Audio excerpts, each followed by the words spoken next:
In order to find cycle tracking on the Samsung Galaxy Watch 9, what you can do is you can swipe up on the watch face, and then you can search for the Samsung Health app. So with the Samsung Health app, you should be able to track your cycles. So if we scroll down over here, eventually you should be able to find cycle tracking, so we can just tap over here. Of course, you might need to set it up on your phone first, so we can just tap on OK to be redirected to your smartphone. Over here, you might need to consent to the processing of cycle tracking data.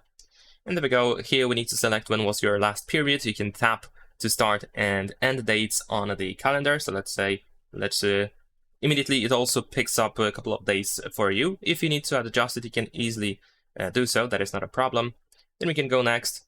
And then we need to choose how long your typical cycle is. So let's say we're going to choose 28 days. There we go. We can continue. And then you should be able to, of course, track your cycle. And besides that, we can enter our period over here, so you can of course use that button on your phone, but we should also be able to manage that with our smartwatch. So there we go. Now over here you can see the prediction of the next period, so you should be able to tap over here to open this panel, which now contains all the information, pretty much all the same information that you have on the smartphone. So you can access it over here, and you have pretty much the list of the same options. And you can, of course, return it to the phone whenever you want to. That's pretty much it. Leave a like and subscribe.